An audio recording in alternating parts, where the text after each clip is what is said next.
Today we're talking about the 3 controllers I chose to keep in my huge Nintendo Switch controller collection. And, well, can I try something new?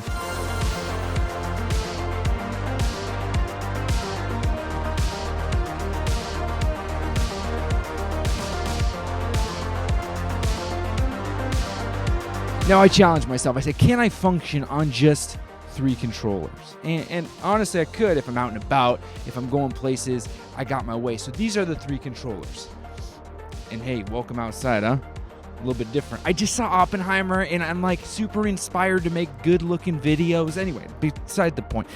The first controller I have here in my bag, we find the SN30 Pro. Now, the SN30 Pro is a great controller for on-the-go stuff. It's compact, as I said. It looks good, and the D-pad is incredible. If you're not used to using a D-pad for side scrollers or stuff like that, I highly recommend getting a controller that has a good one, because the Pro controller doesn't have the best D-pad. With this, it is Bluetooth. It cannot turn on your Switch. It does not have Amiibo support. It does have Rumble, though, and the buttons feel really nice. The tactile feels good, and to be honest with you, I just think it's an all-around good controller. Now, for prolonged gameplay, it doesn't feel the best. It actually is a little bit cramped, so I don't recommend using this controller for something like Breath of the Wild or something more intense, but honestly, this right here is an incredible controller if you're looking for that 2D platformer style of gaming. Now, when it comes to my go-to everyday controller, that's going to be a little bit different. That's going to be the Pro controller. And the reason why I like the Pro controller so much is, well, let me just take it out of my bag. Yeah, I have everything going in this bag. And I do have a case for it, which is kind of nice. And first party, what's so great about it is you have the ability to turn on your Switch, Amiibo support, and HD Rumble. And I know that HD Rumble to some people is like, oh, whatever, it's a gimmick. I don't think so. I think that HD Rumble is actually quite immersive. I also do like that the triggers aren't triggers, they're buttons. And I can't deny that the big face buttons are actually quite a plus. Now, unfortunately, the D-pad does leave quite a bit to be desired. In fact, it's pretty rough. It misinputs often, and so that is my biggest gripe with this controller. But if it comes down to just one, I only can own one controller, this is the one. Now, there is a best of both worlds. It's not perfect, and it's by our good friends at 8-Bit Dough, and it's their Pro 2 controller. I bet you thought I was going to say the Ultimate. No, it's the Pro 2. And now, the thing I love about the Pro 2 controller is one thing and one thing alone: symmetrical thumbsticks. I am a symmetrical thumbsticks guy. I know that many people aren't.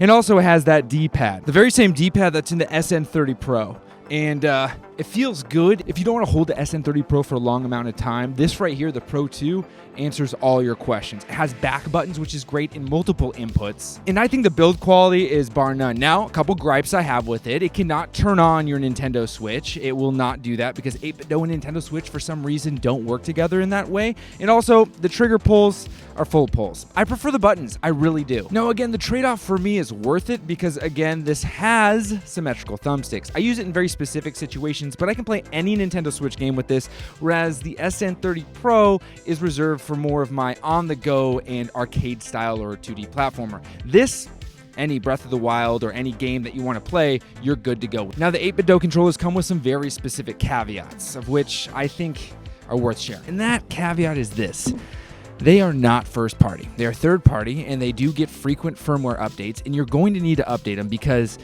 plain and simple, if you don't, you're going to have latency issues. It's not huge, it's not massive, but it's enough to make you miss inputs on games like Super Mario World.